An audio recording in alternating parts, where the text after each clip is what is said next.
കാണൂ പരസ്യരഹിതമായ ഏറ്റവും പുതിയ എപ്പിസോഡുകൾ.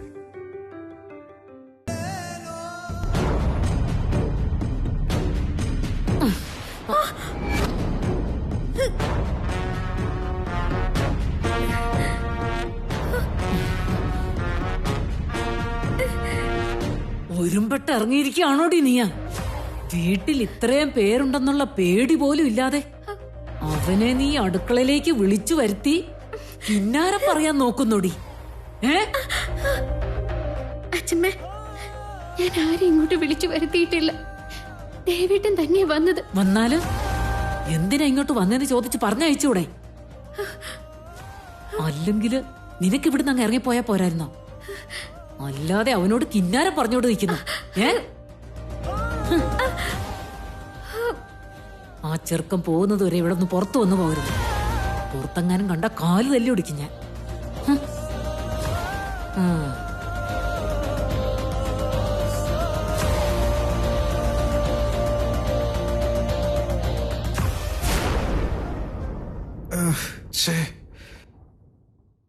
ഒന്ന് സംസാരിക്കാൻ ഒരു അവസരം കിട്ടിയപ്പോഴാ അവരതിനിടയിലേക്ക് ഓടിക്കറി വന്നത്. ഇന്ന് അവളോട് എങ്ങനെയെങ്കിലും സംസാരിച്ചേ പറ്റൂ. എങ്ങനെയാ ഒരു അവസരം ഉണ്ടാക്കുക?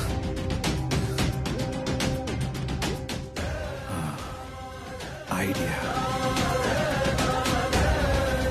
ഹലോ അളിയ, അത് ഇന്നലത്തെ ഇന്നത്തെ പത്രം ഞാൻ എടുത്തുതരാം. വേണ്ടളിയ, ഏത് പത്രമായാലും വായിച്ചാ പോരെ. അല്ല, ഇന്നലത്തെ പത്രം ഞാൻ വായിച്ചില്ലായിരുന്നേ.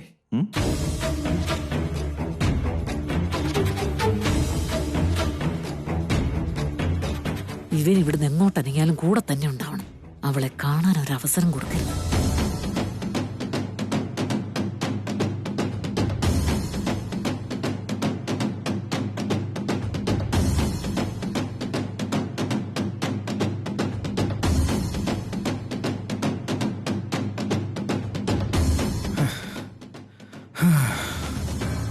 നല്ലൊരു വാർത്ത പോലുമില്ല. പത്രം വായിക്കാൻ തന്നെ ഇപ്പൊ പേടിയാവുക. എന്താ പറ്റിയ മോനെ? ഒരു പെണ്ണും ചെറുക്കനും തമ്മിൽ പ്രേമായിരുന്നു പോലും. എന്തൊക്കെയോ കാരണങ്ങൾ കൊണ്ട് ആ പെണ്ണ ചെറുക്കനോട് സംസാരിക്കുന്നത് പോലും നിർത്തിക്കളഞ്ഞു.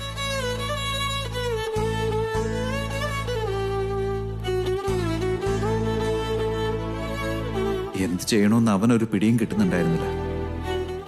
അങ്ങനെ പിറ്റേ ദിവസം വൈകുന്നേരം ഒരു 4 മണിക്ക് ഒരു 4 കിലോമീറ്റർ അകലെയുള്ള ഒരു രാമക്ഷേത്രത്തിലേക്ക് അവളോട് വരാൻ പറഞ്ഞവൻ സന്ദേശം അയച്ചു. അവള് വരാതിരുന്ന മരിച്ചു കളയൊന്നും പറഞ്ഞു.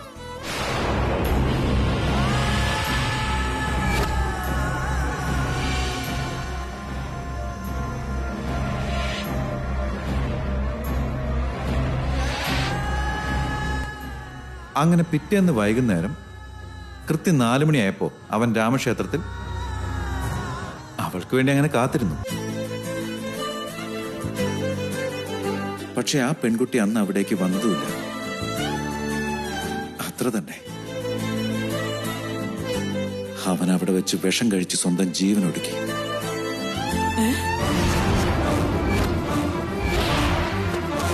ആ പെൺകുട്ടി അന്ന് അവിടേക്ക് ചെന്നിരുന്നെങ്കിൽ അവനെ രക്ഷിക്കാമായിരുന്നു. പക്ഷെ എന്ത് ചെയ്യാം, അവക്കങ്ങനെ തോന്നിയില്ല. അവനങ്ങനെ മരിക്കാനായിരിക്കാം വിധി.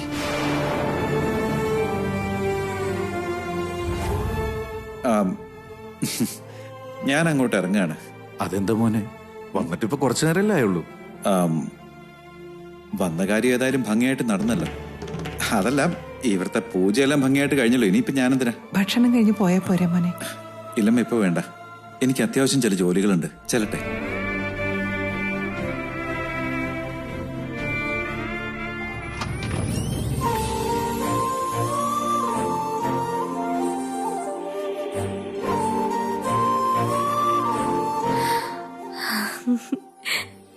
ശ്രേയേ,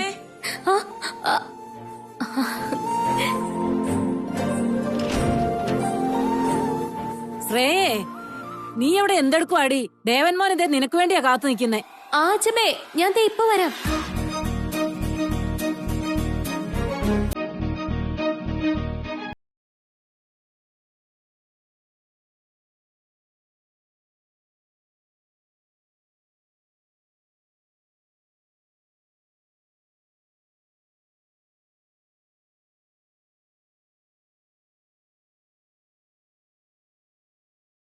പൊട്ടിയാ നീ ഇടം വലം തിരിയാൻ വിടാണ്ട് അവന്റെ കൂടെ തന്നെ ഉണ്ടാവണ്ടേ?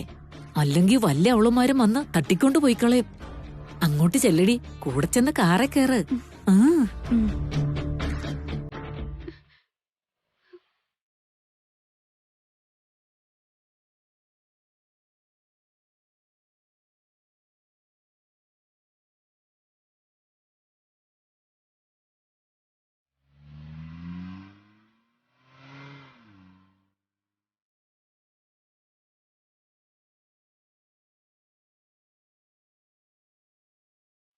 ഡാടാ, വീട്ടിൽ കയറി പോവാൻ നോക്ക്.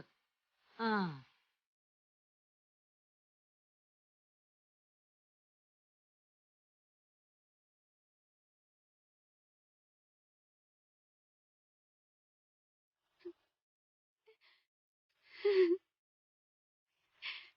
ചേച്ചി,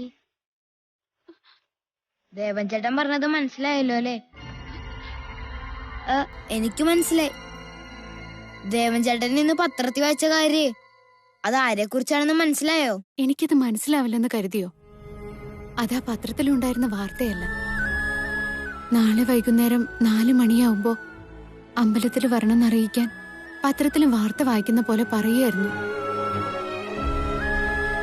എന്റെ ജീവന്റെ ജീവനായിട്ടാ ഞാൻ ദേവേട്ടനെ സ്നേഹിച്ചത്. അതുകൊണ്ട് എനിക്കത് മനസ്സിലാവും. ദേവേട്ടന്റെ മനസ്സിൽ ഞാനേ ഉള്ളൂ എന്ന് എനിക്കറിയില്ലെന്ന് കരുതിയോ?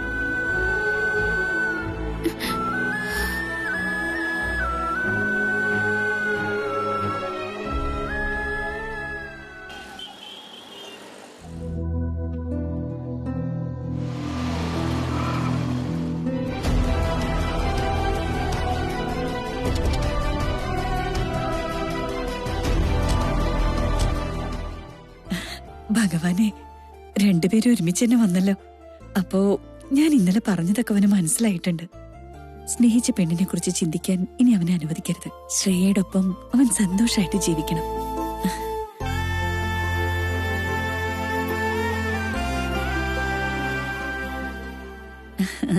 വാ മക്കളെ, രണ്ടുപേരും കൂടി ഇങ്ങനെ ഒന്നിച്ച് കാണുമ്പോ എന്റെ കണ്ണ് തന്നെ കിട്ടുമെന്ന് സംശയാവാ. വാ വാ മോനെ, വാ. അവിടെ അച്ഛനും അമ്മയൊക്കെ സുഖമായിട്ടിരിക്കുന്ന മോള്? എല്ലാവരും നന്നായിരിക്കുന്നമ്മ. പൂജയൊക്കെ നന്നായി കഴിഞ്ഞല്ലോ.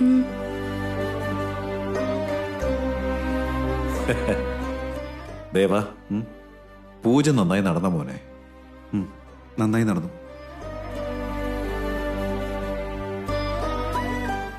മൂന്നാല് ദിവസം അവിടെ നിന്നിട്ട് വന്നാ മതിയെന്ന് ഞാൻ പറഞ്ഞായിരുന്നല്ലോ.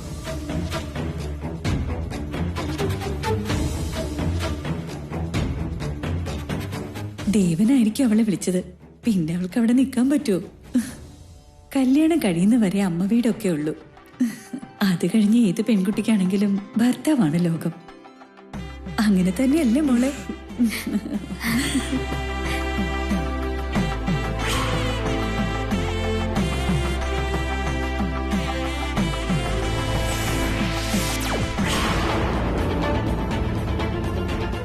ദേവാ, എങ്ങനെയാ നിന്റെ കൈ മുറിഞ്ഞേ?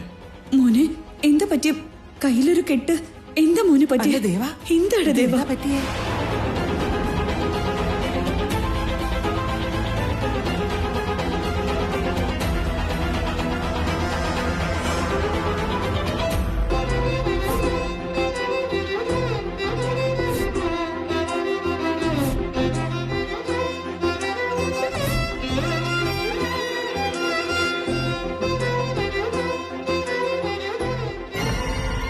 വലുതായിട്ടൊന്നും പറ്റിയില്ലമ്മേ, ചെറിയൊരു മുറിവ.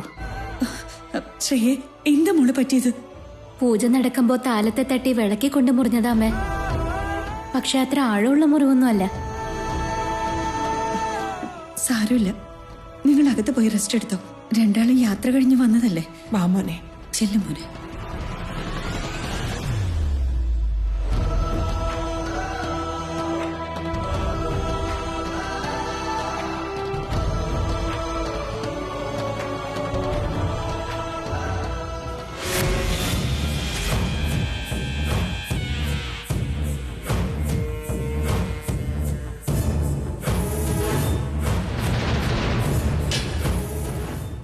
അമ്മ അവിടുത്തെ വിശേഷങ്ങളൊക്കെ തിരക്കിയപ്പോ പോലും ദേവന്റെ മുഖത്തെ മ്ലാനത മാറിയിരുന്നില്ല.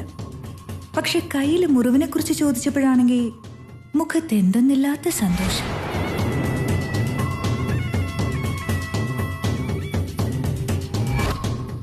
സന്തോഷിക്കേണ്ട കാര്യങ്ങൾ പറഞ്ഞപ്പോ വിഷമം, വിഷമിക്കേണ്ട കാര്യം പറഞ്ഞപ്പോ സന്തോഷം. എവിടെയാണ് ആ സ്പെല്ലിംഗ് മിസ്റ്റേക്ക്? നെഗറ്റീവായിട്ട് ചിന്തിച്ച എല്ലാം മിസ്റ്റേക്കായിട്ട് തോന്നുള്ളൂ. ഈയിടെയായി കൊട്ടിത്തിരി കൂടുന്നുണ്ടല്ലോ. എന്ത് ധൈര്യത്തിലാ? കൊതുകിനും ഉണ്ടാവുമല്ലോ കൃമികടിയല്ലേ? പറഞ്ഞിട്ട് കാര്യമില്ല. രാത്രി ഏറെ ആയില്ലേ, വല്ല ബുക്കും വായിച്ചോണ്ടിരി.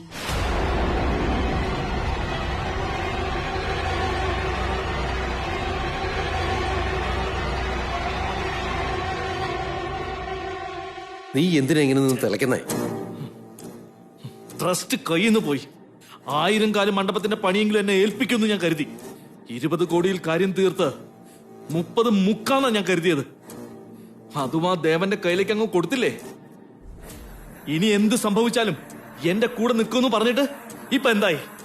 ദേവനെടുത്ത് തല വെച്ചിട്ട് 8ന്റെ പണിയല്ല എനിക്ക് കിട്ടിയത്. എനിക്ക് എന്ത് ചെയ്യാൻ പറ്റൂടാ? സാഹചര്യം അങ്ങനെ ആയി പോയില്ലേ. എനിക്ക് തറപ്പിച്ച് പറയാൻ പറ്റുമോ? പറഞ്ഞാൽ അവിടെ തീരും. ഇത്രയും കാലം നല്ലവനായി അഭിനയിച്ചതൊക്കെ വെറുതെ ആയി പോവില്ലേ? വല്യച്ഛന്റെ കാലം കഴിയുന്നതോടെ എല്ലാം എന്റെ കയ്യിലാവുന്ന കരുതി ആ ദേവനെ വിട്ടതാ തെറ്റിയത്. ഇപ്പൊ അയാള് ചത്താലും പ്രയോജനമില്ലാത്തൊരു അവസ്ഥയിലെത്തിയില്ലേ. അറ്റകൈ പ്രയോഗം പോലെ എന്തെങ്കിലും ഒന്ന് ചെയ്യണം. ചെയ്തോളാം.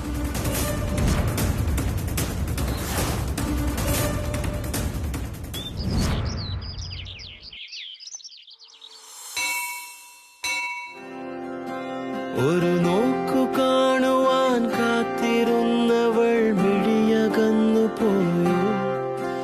ഒരു കാറ്റുപോലെ എൻ കൂടെ വന്നവൾ വഴിമറന്നു പോയോ? ഒരു കഥയാ അവളകലും, അവളുടെ തേൻ ചിന്തുകൾ നോവുകളായി പടരും. അലയുമൊരു കാറ്റിൻ വരാൻ പറഞ്ഞിരുന്ന സമയം കഴിഞ്ഞല്ലോ. ഇനി അവള് വരാതിരിക്കോ? വരാതിരിക്കില്ലായിരിക്കും. പത്രത്തിലെ വാർത്തയാണെന്നും പറഞ്ഞ് വായിച്ചത് അവക്ക് വേണ്ടി തന്നെയാണെന്ന് ആ പൊട്ടിക്കിനി മനസ്സിലാവാതിരിക്കും. എന്നെ അവക്ക് ജീവനാണെന്ന് എനിക്ക് മനസ്സിലായി. അതുകൊണ്ട് അവള് വരാതിരിക്കില്ല എന്നറിയാം. എന്നാലും ഇതിപ്പോ വല്ലാതെ വൈകുന്നുണ്ടല്ലോ.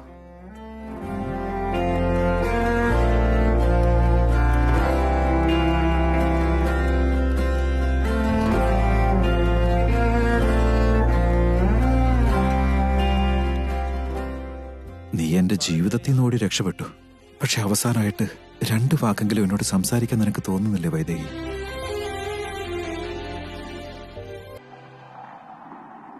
ആനന്ദമഴയിൽ ഇരുദേഹം നനഞ്ഞു, ആകാശഹൃദയം ഇരുജീവൻ മുകർന്നു.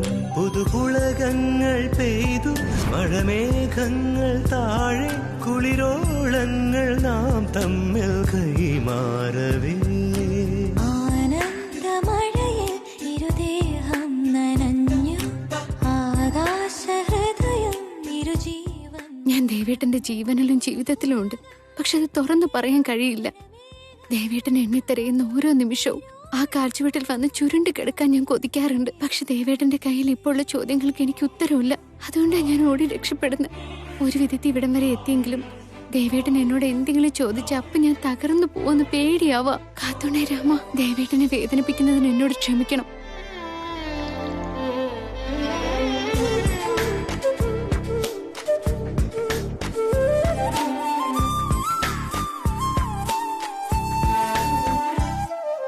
നിന്നോമൽ പാദങ്ങൾ തീർക്കുന്ന താളങ്ങൾ എന്നുള്ളിൽ മാറുന്നു മോഹങ്ങളായി.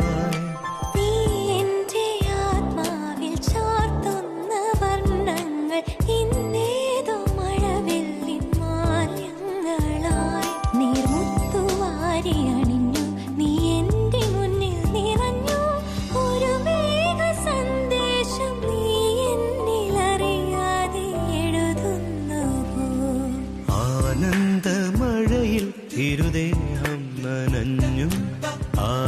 ആകാശഹൃദയം ഇരുജീവൻ മുകർന്നു പുതുപുളകങ്ങൾ പെയ്തു മഴമേഘങ്ങൾ താഴെ. ഇത്രയും താമസിക്കുന്ന കണ്ടപ്പോ ഇനി വരാതിരിക്കുമെന്ന് ഞാൻ പേടിച്ചുപോയി. പക്ഷേ എന്നോടുള്ള നിന്റെ ആത്മാർത്ഥ സ്നേഹം നിന്നെ ഇവിടെ കൊണ്ടെത്തിക്കുമെന്ന് എന്റെ മനസ്സ് എപ്പോഴും എന്നോട് പറഞ്ഞുകൊണ്ടിരിക്കുകയായിരുന്നു. ദേവേട്ടനെ എന്തൊക്കെയാ പറയുന്നേ? ഞാൻ ദേവേട്ടനെ കാണാൻ വന്നതൊന്നുമല്ല, അമ്പലത്തിൽ വന്നതാ. നീ കള്ളം പറയാണെന്ന് എനിക്കറിയാം. നീ എന്നെ കാണാൻ വേണ്ടി തന്നെ വന്നു. നീ എന്തൊക്കെ മറച്ചു വെച്ചാലും നിന്റെ മനസ്സൊളിപ്പിക്കുന്ന കാര്യം നിന്റെ കണ്ണുകൾ എന്നോട് പറയുന്നുണ്ട്.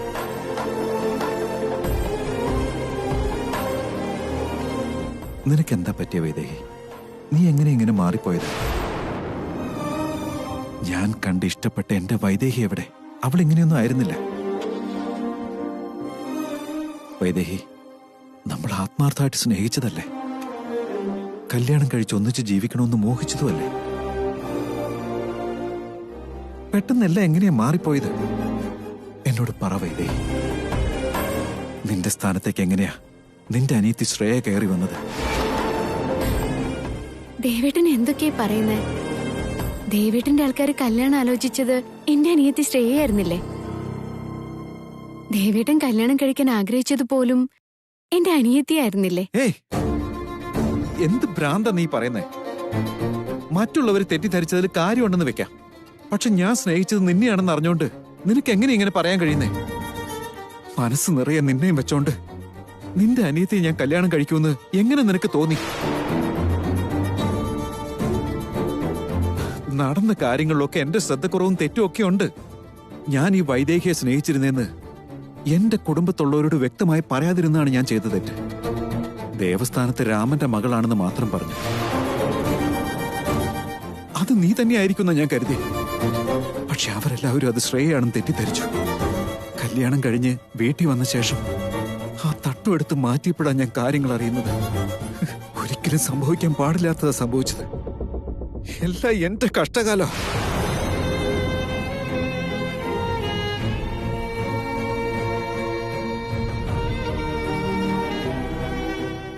പക്ഷേ ഒരു കാര്യം എനിക്ക് വ്യക്തമായിട്ട് അറിയണം വൈദേഹി. മുഖം മറച്ചിരുന്നുകൊണ്ടാണല്ലോ അവിടെ ഇരുന്നത് ആരാണെന്ന് എനിക്ക് മനസ്സിലാക്കാൻ പറ്റാതെ പോയത്. പക്ഷേ കാര്യങ്ങളൊക്കെ നിനക്ക് വ്യക്തമായിട്ട് അറിയായിരുന്നല്ലോ. എന്നിട്ട് നീ എന്തിനാ വൈദേഹി മാറി നിന്നത്? നമ്മൾ തമ്മിലുള്ള സ്നേഹം നിലനിർത്തേണ്ടതിന്റെ ഉത്തരവാദിത്വം എനിക്ക് മാത്രമേ ഉള്ളൂ. നിനക്കങ്ങനെ ഇല്ലായിരുന്നോ?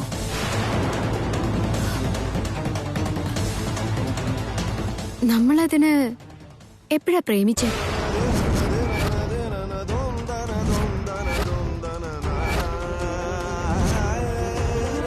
ദേവേട്ടൻ പ്രേമിച്ചതും ശ്രേയനെ തന്നെയായിരുന്നില്ലേ? എന്നിട്ട് ഇപ്പോഴീ പറയുന്നതൊന്നും എനിക്ക് മനസ്സിലാവുന്നില്ല. ആരെ പറ്റിക്കാൻ വേണ്ടിയ വൈദേഹി നീ ഇങ്ങനെ അഭിനയിച്ചു കൂട്ടുന്നേ? നിന്നെ ഇഷ്ടമാന്ന് പറഞ്ഞ എത്ര നാള് ഞാൻ നിന്റെ പുറകെ നടന്നതാ. എന്നിട്ട് ഞാൻ ശ്രേയയെ സ്നേഹിച്ചെന്ന് നിനക്ക് എങ്ങനെ പറയാൻ പറ്റുന്നു? ഞാൻ സ്നേഹിച്ചത് ആ ശ്രേയായിരുന്നെങ്കിൽ നീ എന്തിനാ ഇപ്പോഴും എന്നെ സ്നേഹിച്ചോണ്ടിരിക്കുന്നേ? ആര് പറഞ്ഞു ഞാൻ നിങ്ങളെ സ്നേഹിക്കുന്നുണ്ടെന്ന്?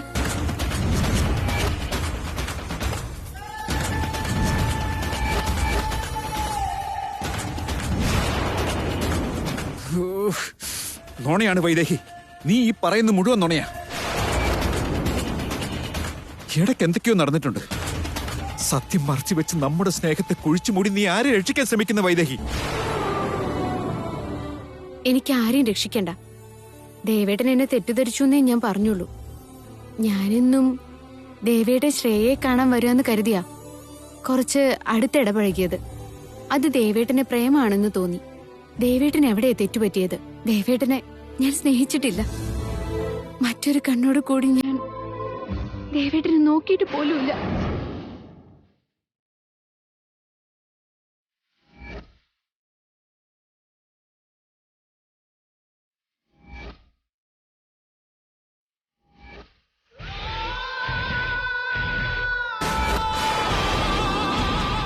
ഒരു ബന്ധം നിലനിർത്തിക്കൊണ്ടുപോകാൻ പലരും പല നുണകളും പറയാറുണ്ട്. പക്ഷെ നമ്മുടെ ബന്ധം അവസാനിപ്പിക്കാൻ ഞാൻ എന്തൊക്കെ നുണകളാ പറയുന്നത്? ക്ഷമിക്ക് ദേവേട്ട. ഇതൊന്നും ഞാൻ വിശ്വസിക്കാൻ പോകുന്നില്ല. ഇനി ചിലപ്പോ സൂര്യൻ പടിഞ്ഞാറ് ഉദിച്ചെന്ന് പറഞ്ഞാലും ഞാൻ ചിലപ്പോ വിശ്വസിക്കും. ഈ ലോകം അവസാനിക്കാൻ പോകാന്ന് പറഞ്ഞാലും ഞാൻ വിശ്വസിക്കാം. പക്ഷേ ഈ ദേവനെ വൈദേഹി ഒരിക്കലും സ്നേഹിച്ചില്ല എന്ന് പറഞ്ഞാ ഞാനത് വിശ്വസിക്കില്ല.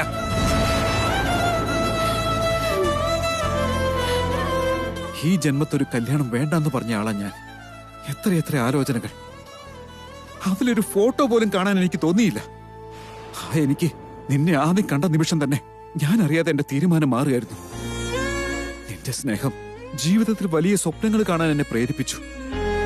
ഒന്നിച്ചു കണ്ട സ്വപ്നങ്ങൾ അത് സാക്ഷാത്കരിക്കപ്പെടേണ്ട സമയമായപ്പോ എങ്ങനെ ഈ ആൾമാറാട്ട കളി നടന്നു? എങ്ങനെയാണ് ഒരു നിമിഷം കൊണ്ട് എല്ലാം മാറി മറിഞ്ഞത്? നിനക്ക് എന്നോട് അല്പം പോലും സ്നേഹമില്ലായിരുന്നെങ്കിൽ ഇന്നലെ എന്റെ വിരൽ മുറിഞ്ഞപ്പോ നീ ജീവൻ പോകുന്ന പോലെ വേദനിച്ച് കരയുന്നുണ്ടായിരുന്നല്ലോ. നിന്റെ മനസ്സിൽ അങ്ങനെ എനിക്കൊരു സ്ഥാനമില്ലായിരുന്നെങ്കിൽ ഞാൻ നിന്റെ ദൈവമാണെന്ന് എന്തിനാ പറഞ്ഞേ? അത് നിങ്ങളോടുള്ള എന്റെ നന്ദിയാ. എന്നെ അമ്പലത്തിൽ വെച്ച് രക്ഷിച്ചതല്ലേ. നന്ദിയുടെ സ്നേഹത്തിന്റെ ഒക്കെ വ്യത്യാസം മനസ്സിലാക്കാൻ കഴിവില്ലാത്തത്ര ബുദ്ധിയില്ലാത്തവനൊന്നുമല്ല ഞാൻ. എനിക്കെല്ലാം അറിയാം വൈദേഹി. നിന്റെ മനസ്സ് മുഴുവനും ഞാനാണ്. ഏതോ ഒരു കാരണത്തിന് വേണ്ടി നീ അത് ഒളിപ്പിക്കുക. അതിന് നീ മാത്രമല്ല, നിന്റെ കുടുംബത്തിലുള്ള എല്ലാവരും സത്യം മറയ്ക്കാൻ ശ്രമിക്കുക. കല്യാണത്തിന്റെ അന്ന് പന്തലിൽ നിന്ന് മാറ്റി നിർത്തി ശ്രേയയോട് തനിച്ച് സംസാരിച്ചപ്പോ നമ്മൾ തമ്മിലുണ്ടായിരുന്ന കാര്യങ്ങളെല്ലാം ഞാൻ വിശദീകരിച്ചതാ. എന്നിട്ടും അവള് ഞാൻ നിങ്ങളുടെ വൈദേഹിയല്ല ശ്രേയയാണെന്ന് എന്തുകൊണ്ടാ പറയാതിരുന്നേ? ഞാനായിരുന്നു ദേവേട്ട അത്. അപ്പൊ ശ്രേയ എങ്ങനെ പറയാനാ? സത്യം പുറത്തു വരാതിരിക്കാൻ ഞാനൊന്നും മിണ്ടാതെ നിന്നതല്ലേ. എന്തിനാ അവളൊന്നും മിണ്ടാതിരുന്നേ? എന്തോ ഒരു കള്ളത്തരമുണ്ട്. അത് ഞാൻ കണ്ടുപിടിക്കും.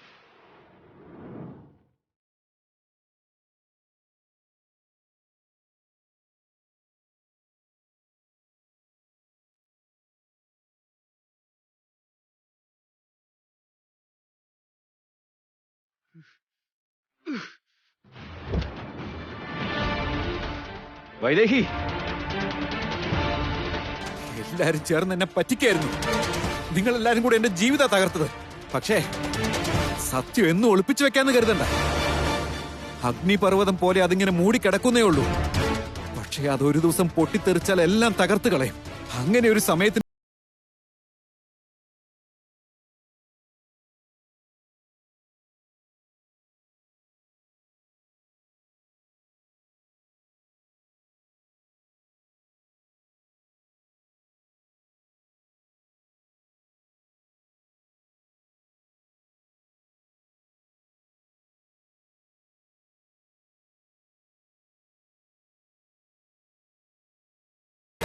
വൈദേഹി, അവളെ വീട്ടിലെങ്ങും കാണാനില്ലല്ലോ. എവിടെ പോയി പണ്ടാരം അടങ്ങിയോ എന്തോ. വൈദേഹി, എടി വൈദേഹിയേ, എവിടെ പോയി ചത്തു തൊലഞ്ഞോ? നല്ലൊരു വാർത്ത പോലുമില്ല. പത്രം വായിക്കാൻ തന്നെ ഇപ്പൊ പേടിയാവുക.